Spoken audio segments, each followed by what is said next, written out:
சமீப காலமாகவே திரையுலகில் நிறைய அதிர்ச்சி சம்பவங்கள் நடந்து வருது. இன்னைக்கு பிரபல நாடக நடிகரான ராம்கி உடல் நலக்குறைவால காலமாயிருக்காரு. கண்டிப்பா இவரை நீங்க எதுலையாவது ஒன்னுலையாவது பார்த்திருப்பீங்க. இவரு மேடை நாடகங்கள்லயும் நடிச்சிருக்காரு, நிறைய சீரியல்கள்லயும் நடிச்சிருக்காரு. நிறைய சீரியல்கள்ல இவரை நீங்க பார்த்திருப்பீங்க. இவருடைய புகைப்படம் பார்த்தா உங்களுக்கு கண்டிப்பா ஞாபகம் வரும்.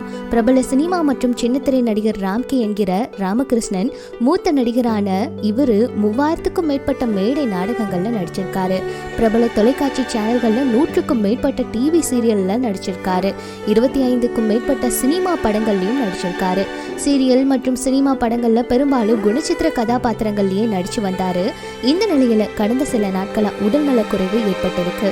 இதனால நேற்று மாலையே இவரு காலமாயிட்டாரு. ஆனா இந்த செய்தி இப்பதான் எல்லாருக்கும் தெரிய வந்திருக்கு. திரைப்பிரபலங்கள் நிறைய பேர் இவருக்கு ஆழ்ந்த இரங்கலை தெரிவிச்சுட்டு வராங்க. இவருடைய குடும்பத்துக்கு கண்டிப்பா கவலைப்படாதீங்க, எல்லாம் சரியாகிரும் அப்படிங்கிற மாதிரி பதிவுகளை பதிவிட்டுட்டு வராங்க.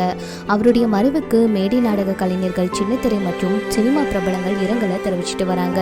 இப்போ சமீப காலமாகவே இந்த மாதிரி நிறைய செய்திகள் வருது. இந்த மாதிரி செய்திகள் வர்றது உண்மையாலுமே வேதனையை கொடுக்குது. சாதாரண மக்கள்ல இருந்து சினிமா பிரபலங்கள் வரைக்கும் இந்த கொரோனா யாரையுமே விட்டு வைக்கல, எல்லாருக்கும் பாதிப்பை ஏற்படுத்துச்சு.